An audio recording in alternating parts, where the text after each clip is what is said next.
स्वागत है आप सभी लोगों का मेरे चैनल साइंस टू टेक्नोलॉजी में। मैं अनुपम विपुल आप सभी लोगों का स्वागत करता हूं आज के शो साइंस थर्सडे में। आज हम लोग बात करेंगे कि क्या आपको ऑसिलोस्कोप का ज़रूरत है? तो आइए इसे समझते हैं। तो सबसे पहले समझिए है क्या ऑसिलोस्कोप? ऑसिलोस्कोप है बेसिकली आपका इस तरह का जो मीटर होता है या इस तरह का जो मीटर होता है, इसमें आप एक डायमेंशन का देख रहे हो, यानी कि जब भी आप इसका प्रोब लेके किसी चीज़ पे लगाते हो, वो एक टाइम का बता देता है, काम खत्म। फिर वो बहुत हुआ तो एवरेजिंग करेगा, उससे तो कुछ नहीं करेगा। तो ये इसमें टेम्पोरल रिज़ॉल्यूशन नहीं होता, ये सिर्फ़ आपको बता सकता है वोल्टेज कितना हाई है या कितना कम है, रेजिस्टेंस कितना ज़्यादा है या कितना कम है, उससे ज़्यादा ये कुछ नहीं बताता। तो ये समझना बहुत चाहिए, इसमें टेम्पोरल रिज़ॉल्यूशन नहीं है, ये बेसिकली सिंगल डायमेंशन है, वोल्टेज कितना है। तो अगर आप उसमें टेम्पोरल रेजोल्यूशन देते हैं, यही चिप को टेम्पोरल रेजोल्यूशन देते हैं, यानी समय में तुम सैंपल करते रहो, तो उसे हम लोग ऑसिलोस्कोप कहते हैं। और वही समझिए कि जब सैंपलिंग कर रहे हैं कि मतलब कितना वोल्टेज है, तो जब भी आप इस तरह का कोई भी मीटर देखते हैं, तो ये सब में होता है A to D, analog to digital converter. उसमें एक होता है बिट डेप्थ, कितना बिट का है, 8 बिट का है, 10 बिट का है, 12 बिट का है, उसके हिसाब से होता है उसका रेजोल्यूशन। ऑसिलोस्कोप में जनरली काफ़ी हाई बिट का इस्तेमाल किया जाता है, ताकि वो सबसे लोएस्ट से सबसे हाईएस्ट तक में, मतलब उसका जो रेंज है, रेंज मान लीजिए उसका 0 टू 10 वोल्ट है, तो 0 वोल्ट में वो से 10 वोल्ट के बीच में कितने स्लाइसेस हैं, वो ए टू डी सी का बिट डेप्थ से डिफाइन होता है। जैसे आपका होता है ना 8 बिट का कलर में कितना 255 होता है, 254। फिर वही आपका 8 बिट में से 10 बिट में चले जाइए, बढ़ जाता है, वही लॉजिक है। तो सैंपल सिग्नलिंग जो कर रहे हैं कि मतलब कि 0 टू 10 है, इसमें कितना लाइन से ये बहुत हाई रखा जाता है। 0 टू मैक्स, मैक्स जो भी उसका मतलब डिज़ाइनर डिज़ाइन करने टाइम बनाएगा वो मैक्स हो जाएगा। तो इसी को हम लोग बिट डेप्थ कहते हैं, मतलब एडीसी का कितना है। जनरली आपको 8 बिट मिलेगा, 8 से ऊपर जाने में आपको थोड़ा टका देना पड़ता है। फिर हो गया ये ट्रेस करता है हाई स्पीड में। यही अंतर है आपका मल्टीमीटर और इसमें, क्योंकि मल्टीमीटर भी प्रोफेशनल आते हैं, ये सब मल्टीमीटर हो गया गरीब लोगों का। प्रोफेशनल मीटर का जो होता है 8.5 डिजिट मीटर्स हो गए, वो सबका दाम लाखों में आता है और वो बहुत प्रिसाइसली नाप दे सकता है आपको, लेकिन वो भी एक ही डायमेंशन है, वो सिर्फ अच्छा एवरेजिंग करता है, ज़्यादा एक्यूरेट देता है, लेकिन उससे तो कुछ है नहीं उसमें। यहाँ पे वो ट्रेस कर सकता है हाई स्पीड, यानी ऑसिलोस्कोप जो है आपको बहुत हाई रेजोल्यूशन रीडिंग भी लेता है, उसे ट्रेस कर पाता है समय में। मतलब समझिए ग्राफ पेपर वो टट करके लिखते जा रहा है तुरंत तुरंत, और यही ट्रेसिंग का स्पीड डिफाइन करता है कि ऑसिलोस्कोप कितना यूजफुल है। तो ये समझिए आज के टाइम में हम लोग इसे नापते हैं सैंपल्स पर सेकंड, यानी कि कितना सैंपल वो ले रहा है। जैसे कि अगर आज के टाइम में आप लेते हैं, बहुत ही गया गुजरा नहीं ले रहे हैं, तो जनरली आप गीगा सैंपल में बात करोगे, 1 गीगा सैंपल पर सेकंड पे या उससे भी ज़्यादा। तो रहा बात कि गीगा सैंपल का मतलब कितना हो रहा है, गीगा सैंपल सुनने में समझ में नहीं आ रहा है। आप ऐसा समझिए, हर नैनो सेकंड पे, हर नैनो सेकंड में वो एक सैंपल उठाया जा रहा है। आपका जो सिग्नल आ रहा है, उस सिग्नल का 1 नैनो सेकंड बाद कितना बदला, दूसरे नैनो सेकंड में कितना बदला, तीसरे नैनो सेकंड लेवल पे कर रहा है। आप बहुत तेज है वो, बहुत इसीलिए गीगा सैंपल पे करते हैं। और आपको पता ही होगा ऑडियो फ्रीक्वेंसी को जो लोग पढ़ाई करते हैं कि मतलब फ्रीक्वेंसी को नापने के लिए जितनी फ्रीक्वेंसी है उसमें, जैसे मान लीजिए उसमें 20 किलो हर्ट्ज का है, तो उससे ज़्यादा का आपका सेंसिंग होना चाहिए, तभी आप उसे पकड़ पाएंगे। तो इसीलिए ये 1 गीगा सैंपल कर रहा है, तो इसका ये मतलब नहीं होता कि वो 1 गीगा हर्ट्ज तक देख सकता है। मतलब वो रेजोल्यूशन अगर आप चाहते हैं कि देखिए सिग्नल कितना पे उठा, कितने पे गया, कितना स्पाइक आया, तो आपको वो घटेगा। इसीलिए जितना गीगा सैंपल होता है उससे कम ही रेजोल्यूशन आपको मिलता है, बैंडविड्थ जिसे कहते हैं। लेकिन आप वही समझिए कि सैंपलिंग बहुत ज़रूरी है और ये कर पाता है बहुत हाई स्पीड से। अब रहा बात की बैंडविड्थ होता है, वो क्लैरिटी अलाउ करता है आपका कि सिग्नल कितना क्लियर है। जैसे कि आपका मतलब सिग्नल जा रहा है, तो सिग्नल में कोई भी सिग्नल कभी भी एब्सोल्यूट 90 डिग्री नहीं होता। आप कितना भी मेहनत कर लीजिए, इंजीनियर्स लोग खून पसीना लगा के भी ट्राई कर लेते, नहीं होता है, वो कर्व रहता है। अब वो कर्व दिखेगा नहीं अगर आपका सैम्पलिंग धीरे धीरे हो रहा है। बट आपका ये बैंडविड्थ जो है, बोल रहा है सर मेरे बैंडविड्थ से आप ज़्यादा आगे चले गए। तो जैसे मान लीजिए कि ऑसिलोस्कोप आप खरीद रहे हो, वो लिखा हुआ है 50 मेगाहर्ट्ज का, आप उसमें सिग्नल भेज दे रहे हो जो जैसे मान लीजिए रैम के बीच में चल रहा है, वो नहीं देख पाएगा, देख ही नहीं पाएगा। मे बी वो बता दे कि फ्रीक्वेंसी कितना है, लेकिन फ्रीक्वेंसी सही स्क्वायर वेव जा रहा है कि स्क्वायर कर्व होने लग रहा है कि नॉइज में बदल जा रहा है, वो नहीं बता पाएगा। इसे हम लोग बैंडविड्थ कहते हैं। यही आपका क्लैरिटी डिफाइन करता है कि सिग्नल कितना स्पीड से राइज कर रहा है, कितना स्पीड से फॉल कर रहा है, उसमें कोई ऑसिलेशन है कि नहीं। तो बैंडविड्थ होना चाहिए, अगर बैंडविड्थ नहीं है लटक जाइएगा। तो यही समझिए, और इसी को हम लोग मतलब बैंडविड्थ से ही मेन ऑसिलोस्कोप का काम होता है। गीगा सैंपल उतना मुश्किल चीज़ नहीं है, बिट डेप्थ वो भी उतना मुश्किल चीज़ नहीं है, लेकिन बैंडविड्थ जहाँ आप मांगे मुंह खोल के। जैसे मान लीजिए कि जो जो बैंड ऑसिलोस्कोप यूज़ होता है आपका मोबाइल कंपनी बनाने वाले, जहाँ पे इंटेल लोग जब सिलिकॉन डेवलप करते हैं, वो सब वाला, उस सब का दाम नहीं पूछते। कंपनी के साइट में उसका दाम लिखा भी नहीं रहता है, पूछा भी नहीं जाता, वो सब गेट कोट करके है। मतलब जो चीज़ जो भी ऑसिलोस्कोप गीगाहर्ट्ज़ में बैंडविड्थ देता है, उसका दाम नहीं पूछा करते। वो स्कूल छोड़ दीजिए, यूनिवर्सिटी लूट जाए उसको खरीदने में, एक-एक पीस का, तो बहुत ज़्यादा दाम होता है। तो यही हो गया आपका ये। और रहा बात एनालॉग और डिजिटल में अंतर समझना आपको है, तो आप ऐसे समझिए कि एनालॉग में सिग्नल अप और डाउन होता है। डिजिटल में मतलब इन प्रिंसिपल वो ऑन है या तो ऑफ है, बीच में नहीं है। एनालॉग में वो ऑन हो रहा है, ऑफ हो रहा है, ऑन हो रहा है, ऑफ हो रहा है। अब इसके बीच में आप सैंपलिंग कर सकते हैं। डिजिटल में उसकी ज़रूरत नहीं होनी चाहिए, आइडियली वैसा नहीं होना चाहिए। 0 0 0 ग्राउंड है, 5 वोल्ट, ग्राउंड 5 वोल्ट, बीच में वो उसका ट्रांजिशन जो है एकदम 90 डिग्री होना चाहिए, कि मतलब सिग्नल आप देखो खटाक से 90 हो गया। होप करते हैं, बनाने की कोशिश करते हैं, लेकिन रियल लाइफ में नहीं होता। वो आपको ऑसिलोस्कोप दिखा देगा। सर आप सोच रहे हो ना कि आपका एनालॉग टू ये डिजिटल टू एनालॉग कन्वर्टर आपको एकदम, या सिग्नल जनरेटर आपको एकदम परफेक्ट 90 दे रहा है, ऑसिलोस्कोप में देखिए कर्व आ जाता है। लेकिन वो थोड़ा सा भी जूम आउट कीजिएगा 90 दिखेगा, और हर इक्विपमेंट को बनाया जाता है कि वो थोड़ा सा टॉलरेट कर सके। परफेक्ट मांगेंगे कहीं नहीं मिलेगा। तो यही हो गया, यही है दुनिया जो ऑसिलोस्कोप की है, कि वोल्टेज मीटर लीजिए, उसको हाई रेजोल्यूशन कीजिए और उसे टेम्पोरल रेजोल्यूशन बम बम दीजिए। तो अब बात करते हैं कि इसका ज़रूरत क्यों है इतना ऊट-पटांग चीज़ का? वो बात ये समझिए कि टेम्पोरल रेज़ोल्यूशन के बिना बहुत चीज़ तो आप देख ही नहीं सकेंगे। जिसको आप देख ही नहीं सकते, उसे कंट्रोल कैसे करेंगे? जैसे एग्ज़ाम्पल देते हैं, आप लोग एक्सपेरिमेंट करते होंगे ड्रोन सब के साथ या रोबोटिक्स के साथ। उसमें होता है आपका कि सर्वो मोटर है, उसमें एक सिग्नल दो। वो सिग्नल है क्या? वोल्टेज? नहीं, वो पीडब्ल्यूएम सिग्नल होता है जनरली। तो उस पीडब्ल्यूएम का सिग्नल होता है ड्यूटी साइकिल ऑन ऑफ कर रहे हैं। आप उसे अगर मल्टीमीटर से देखें, वो सिवाय के एवरेज वोल्टेज बता देगा। तो वो पीडब्ल्यूएम सिग्नल देखेंगे तभी ना आपको समझ में आएगा कि सिग्नल जा रहा है तो सिग्नल जनरेटर सही है कि मोटर सही है। मतलब कि कहीं मान ली कुछ फॉल्ट हो गया, आपको पता कैसे चलेगा फॉल्ट कहाँ है, कि भैया सिग्नल सही बन रहा है कि नहीं, तब ना जानेंगे। तो इसीलिए ये देखा जाता है। तो ये समझना बहुत ज़रूरी है। बहुत चीज़ में टेम्पोरल रेजोल्यूशन की, सर समय में क्या हो रहा है वो जानना ज़रूरी है। जैसे आपका एसी टू डीसी कन्वर्टर्स जो होते हैं, डीसी टू डीसी कन्वर्टर्स भी होते हैं, ये सब में हो क्या रहा है? जो भी आप एसी टू डीसी कर रहे हैं या डीसी टू डीसी कर रहे हैं, हो क्या रहा है? उसमें हो रहा है हाई स्पीड सिलिकॉन स्विचिंग, इसके सिवा कुछ नहीं है। आप कोई भी मोटर ड्राइवर लीजिए, वो कर क्या रहा है? वो सिर्फ सिग्नल एनर्जी ले रहा है जो आपके कैपेसिटर में हो, वोल्टेज लाइन से है, उसे डंप कर रहा है सही टाइम पे सही जगह पे, कि भैया कॉइल ए पावर करो, कॉइल ए को बंद करो, कॉइल बी को पावर करो, कॉइल बी को बंद करो, कॉइल सी को पावर करो, कॉइल सी को बंद करो। ये कितना स्पीड से हो रहा है, ये आप देखोगे कैसे अगर आपका ऑसिलोस्कोप नहीं है? तो ये समझना बहुत ज़रूरी है कि ये सब स्पीड जो है बहुत तेज़ होता है। आप देखिए कि अब फिर रहा बात कि उसमें आप स्पीड कंट्रोलर है या टॉर्क कंपनसेशन है, तो वो सब तो आपका फ्रीक्वेंसी में छेड़खानी कर रहा है। आप फ्रीक्वेंसी देख ही नहीं पाओगे तो बताओगे क्या? तो ये समझना बहुत ज़रूरी है कि, और डिजिटल कम्युनिकेशन जितना होता है वो सब, ये बोल रहे हैं वो सीधा-सीधा 90 यही देखना बहुत ज़रूरी है कि आप देखिए इसमें पीक थोड़ा ऊपर चला जा रहा है, ओवरशूट है और अंडरशूट भी हो जा रहा है जब नीचे जा रहा है तो। तो इसको कहेंगे कि क्लीन सिग्नल नहीं है। सिग्नल है, काम करेगा, लेकिन क्लीन नहीं है। अगर आप किसी सेंसिटिव इक्विपमेंट पे डालें, तो ये नुकसान कर सकता है।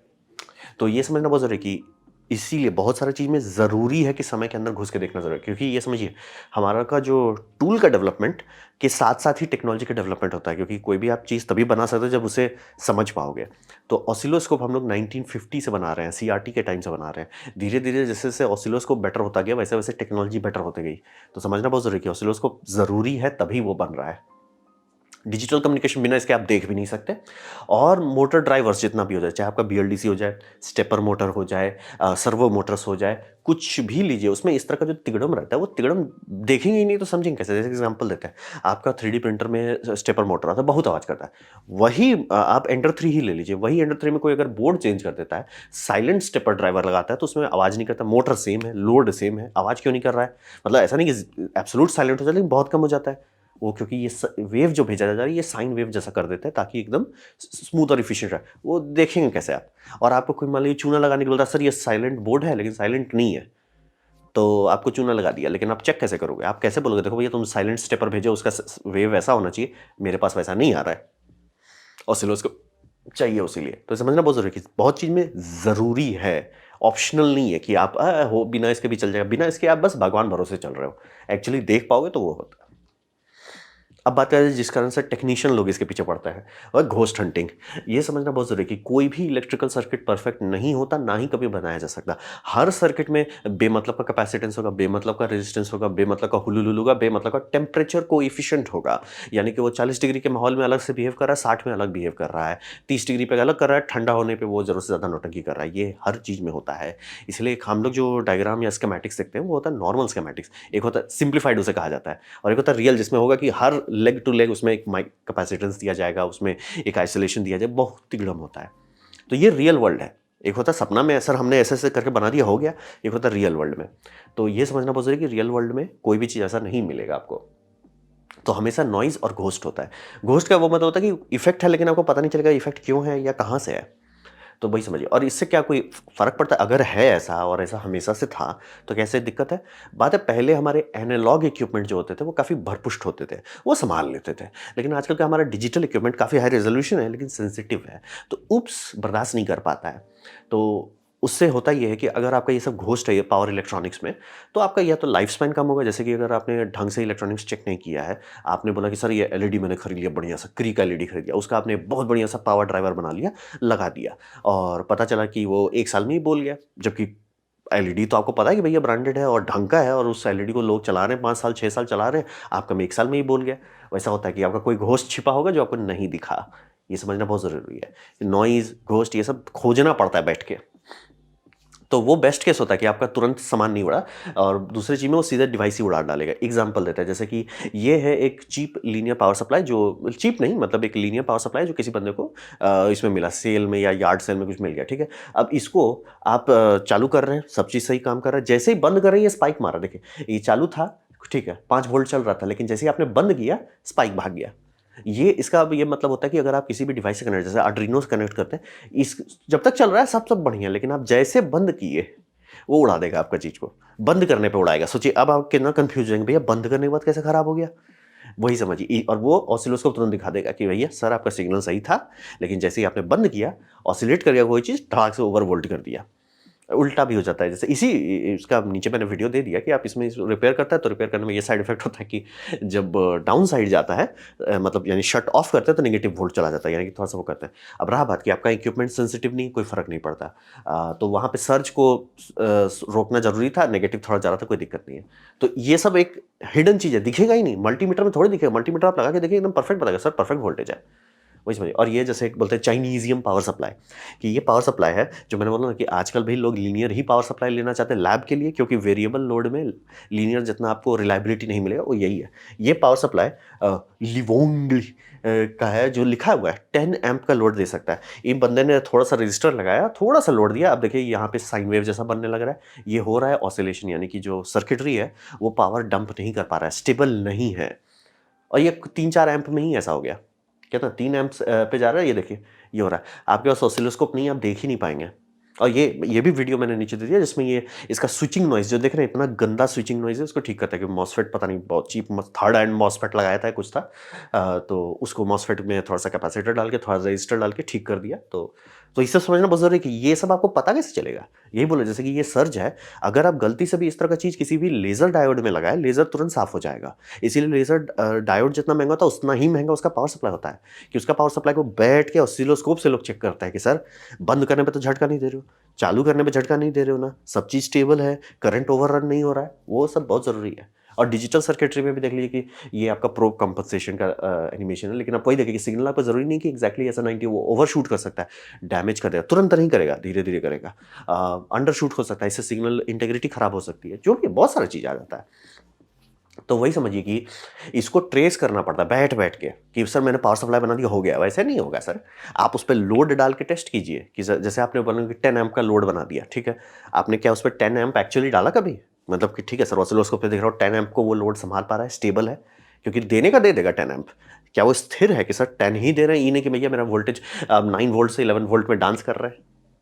ये सब समझना बहुत ज़रूरी है, ये सब बिना ऑसिलोस्कोप के करना बहुत मुश्किल है। और यही अंतर होता है आपका ढिंक चिक्का डिज़ाइन में और कोई बैठ के ढंग से टाइम लेके जिसको हम लोग जर्मन इंजीनियरिंग कहते हैं या स्विस प्रिसीजन कहते हैं, वहीं पे कि आप कहने को बना दो लेकिन फिर ढंग से बनाना, जिसको आप बोल रहे सर ये लेज़र डायोड को चलाएगा, टेंशन नहीं लेना है, सर ये आपका माइक्रो प्रोसेसर को चलाएगा, टेंशन नहीं लेना है। वो करने के लिए आपको ऑसिलोस्कोप में देखना पड़ेगा, तभी आप वो सब हंट कर पाएंगे। अरे ये नौटंकी कर रहा है, इसको ठीक करो, समझना बहुत ज़रूरी है। लेकिन हाँ, अब यहाँ पे मैं क्लियर कर देना चाह रहा हूँ कि जैसे हम लोग बहुत सारा देखते हैं कि इलेक्ट्रो बूम है, तो आपको ये समझना होगा इलेक्ट्रो बूम से बिजली डरती है। लेकिन आप और हमसे बिजली नहीं डरती, आप और हमें उड़ा देगी बिजली। तो ये समझना बहुत ज़रूरी है कि ये कर लेते हैं, इनको कुछ नहीं होने वाला। आप और हम करेंगे, उड़ जाएंगे। तो समझना बहुत ज़रूरी है कि ये सीरियस टूल है, मज़ाक नहीं है। तो सीरियस क्यों हो जा रहा है? बात है कि जनरली इसमें मेजॉरिटी लाइन पावर्ड रहता है। बैटरी वाला रहे तो थोड़ा-सा रिस्क कम हो जाता है, लेकिन ज़ीरो नहीं होता।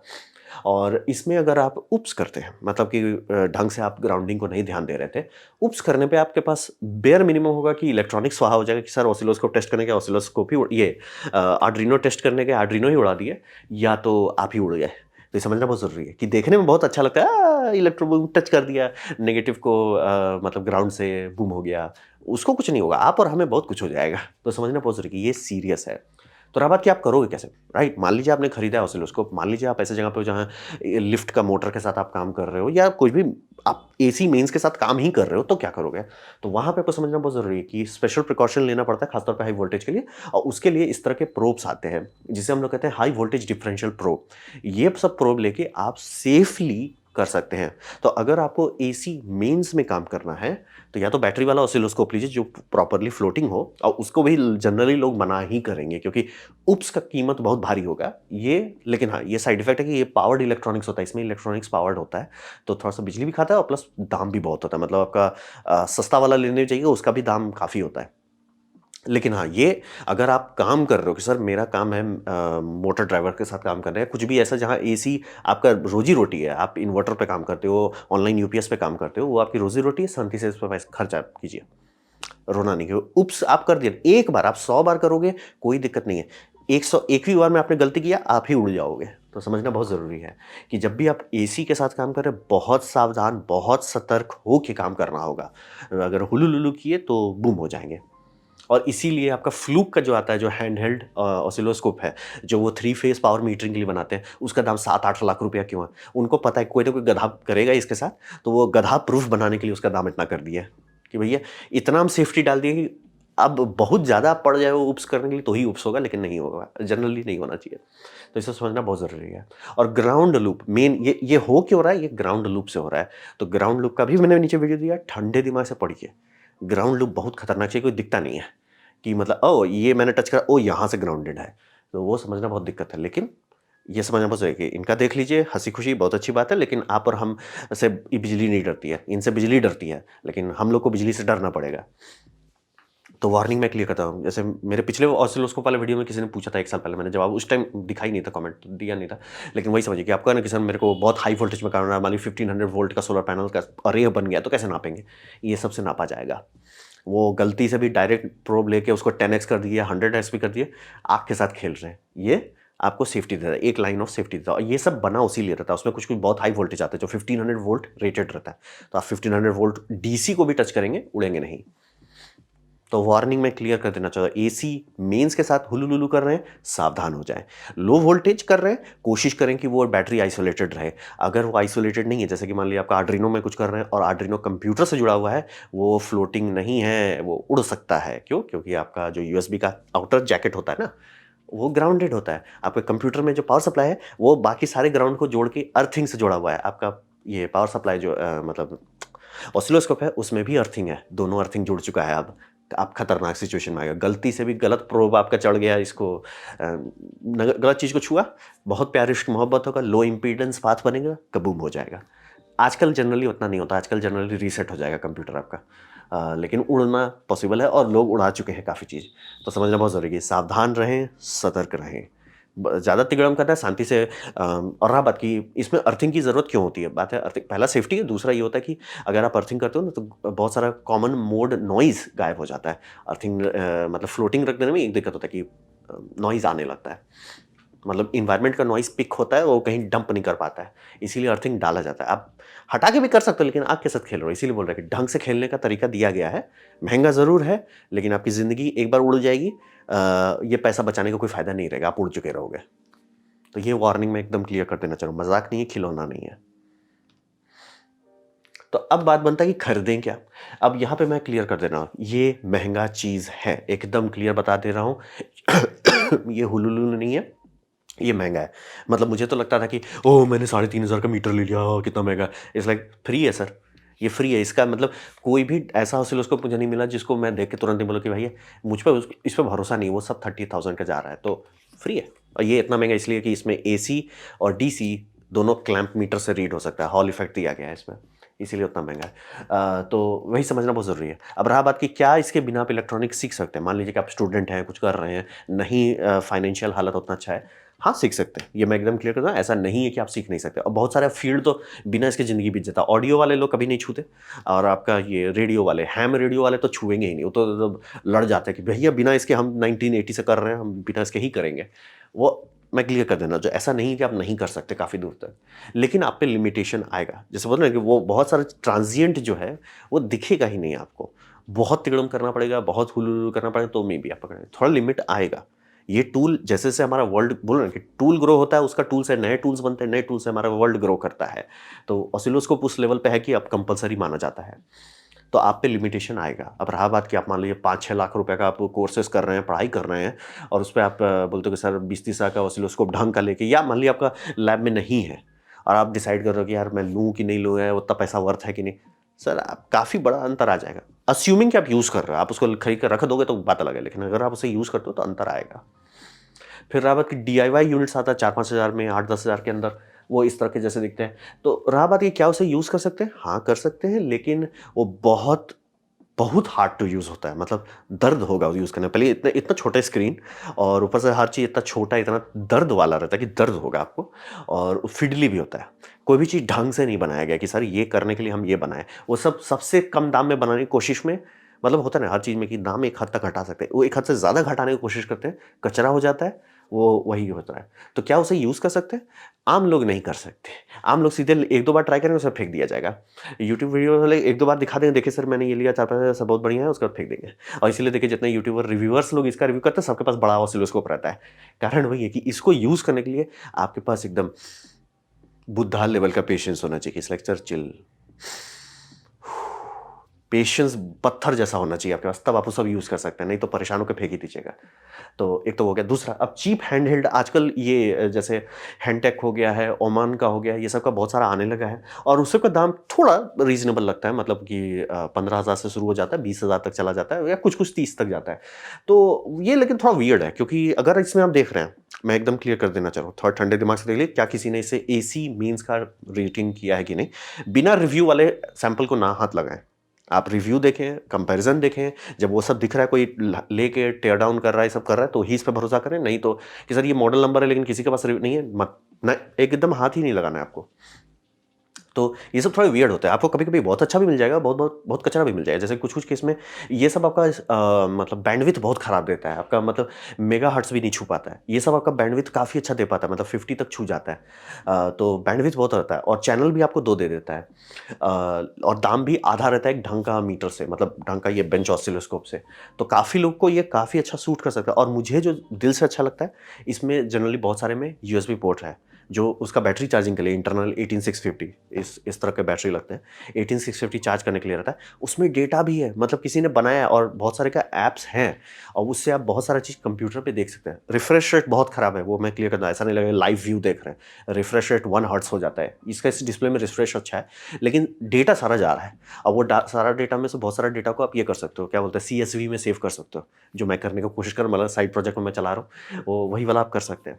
तो ये वियर्ड है, आधा दाम में, लेकिन आपको काफ़ी चीज़ दे सकता है। अगर आप मेहनत करते हैं इसे खोजने में कि सर कौन-सा है, कितने दाम पे, मैं जो करता हूँ उसको सूट करेगा कि नहीं, और वो सब अगर आप मेहनत करते हो तो ये सब एक ठीक-ठाक ऑप्शन मिल जाता है।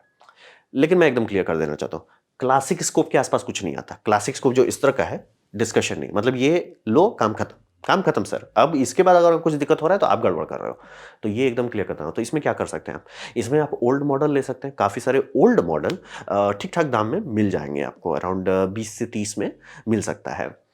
सेकंड हैंड भी ले सकते हैं बहुत सारे जगह पे, और जिस पे मेरा दिल आ गया है, लेकिन मेरा बैंक बैलेंस नहीं आया है, दिल आ गया है, वो है राइगॉल का DH0804 4 चैनल वाला। बात है कि मैं 2 चैनल वाला लूँगा नहीं, भले सस्ता होगा लेकिन लूँगा नहीं 2 चैनल वाला। ऐसा क्यों?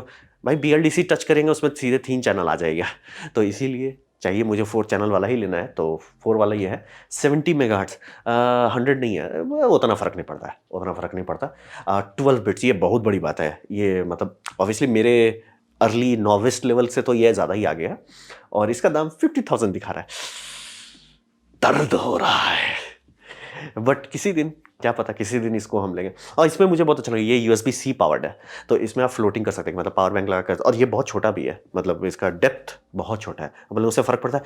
आपको लगता है ये सब सामान महंगा ना, जानते हैं किसी भी इलेक्ट्रिशियन से पूछ लीजिए, मतलब जो लोग टेक्नीशियन लेवल पे काम करते हैं, टेबल पे जगह सबसे महंगा है। टेबल पे जगह एकदम नहीं होता। मेरा यहाँ टेबल है, कचरा रखा हुआ है और कुछ नहीं है। टेबल बहुत महंगा होता है, तो आपका हर एक इंस्ट्रूमेंट जो जगह खाता है ना, पता चला टेबल में होगा थोड़ा सा जगह पे आप ऐसे-ऐसे करके काम करोगे। किसी भी इंजीनियर से पूछ लीजिए कि भैया सर हमने टेबल तो बड़ा सा लिया था, खत्म हो गया सर, टेबल गायब हो गया, व्हाट इज़ टेबल? टेबल गायब हो जाता है। तो ये सब छोटा इंस्ट्रूमेंट सुनने में लग रहा है छोटा है, बहुत फ़र्क पड़ता है, बहुत फ़र्क पड़ता है। और इसमें तो ये वेसा माउंट भी दिया है कि पीछे आप लटका के मॉनिटर आर्म पे कर दो ताकि उठा रहे आपका टेबल पे जगह नहीं खाए। और एचडीएमआई आउटपुट भी है कि आप पूरा आउटपुट कर सकते हैं, प्लस यूएसबी और ईथरनेट सब दिया हुआ है, कोई टेंशन नहीं है। वही बोल रहे हैं कि ढंग का मीटर इक्वल्स ढंग का मीटर, ये सब किसी तरह ठीक-ठाक है। और इसको, इससे मैं जनरली लेकिन आप लोग कहूँगा कि दूर रहिए, क्योंकि आज की जनरेशन की जब मैं बात कर रहा हूँ, यानी कि आपका उम्र 20 के आसपास है, चांसेस है कि ये सब आप लेंगे, क्यूरियोसिटी के तौर पे यूज़ करेंगे, लेकिन एज़ ए टूल नहीं यूज़ करेंगे। और मैं भी नहीं करूँगा, कोई नहीं करता, इसीलिए तो ये बना है। तो मतलब समझिए इसके और इसके बीच में ये आता है, तो ये आप ले सकते हैं। या मैं ज़रूर कहूँगा, ये सेकंड हैंड अगर आपको कहीं मिल जाए जहाँ आप टेस्ट कर लेते हो कि भैया ज़िंदा है, टूटा-फूटा तो नहीं दे रहा है, तो सेकंड हैंड भी अच्छा ऑप्शन है। पुराने मॉडल्स भी हैं, जैसे कि ये रायगॉल का लो एंड सीरीज़ में आता है, तो ऐसा नहीं कि रायगॉल का यही है, इससे भी पुराने वाले मॉडल्स हैं। और ये एकदम फ्रेश अभी लॉन्च हुआ है, तो इसीलिए इसका दाम थोड़ा गर्म है। तो वही आप देख सकते हैं कि खरीदना क्या चाहिए। बस मैं वो उससे दूर रहने को कहूँगा, क्योंकि उससे आप लोग स्टार्ट ज़रूर कर दोगे लेकिन तुरंत फेंक भी दोगे। इसमें आप कर सकते हैं, लेकिन प्लीज़ हर एक मॉडल जो भी आप देखने सोच रहे हो, लेने का सोच रहे हो, उसका देखिए रिव्यू, टेयर डाउन ढंग से, अगर कोई लोग मेहनत किए तो ही लें। और मैं ज़रूर कहूँगा कि अगर आप हैंडहेल्ड में जा रहे हैं तो प्लीज़ वैसा लीजिए जिसमें यूएसबी-सी आउटपुट हो। एटलीस्ट डेटा लॉगिंग दे दे, क्योंकि ये मल्टीमीटर भी होता है, तो डेटा लॉगिंग आपके लिए काफ़ी फ़ायदेमंद साबित होगा। तो ये बाइंग गाइड का रफली मैं बताना चाह रहा हूँ आप लोगों के लिए। अब आप लोगों में से जो लोग अमीर लोग हैं, अरे खरीदो यार, ये लो 50,000, वो लोग का क्या बात करें, मैं नहीं हूँ उतना अमीर, मैं क्या करूँ। तो ये था मेरा प्रेजेंटेशन ऑसिलोस्कोप्स के बारे में। उम्मीद करता हूँ आपको अच्छा लगा, कुछ सीखने मिला, कुछ समझ में आया। अगर ऐसा है, लाइक कर दे, दोस्तों से शेयर कर दे, उससे मेरा काफ़ी भला होगा। नहीं अच्छा लगा, नहीं पसंद आया, कोई बात नहीं, आप डिसलाइक दबा सकते हैं। मैं कहूँगा डिसलाइक 2 बार दबाएँ, उससे मुझे पता चलेगा कितना नापसंद हुआ है। मैं आपसे कहूँगा कि कमेंट लिखें, मैं हर कमेंट को पढ़ने की कोशिश करता हूँ। आपसे कहूँगा सब्सक्राइब कीजिए, बेल दबाइए अगर आप फ्री हैं तो। आपने मेरा वीडियो देखा, जान के मुझे बहुत खुशी हुई। धन्यवाद।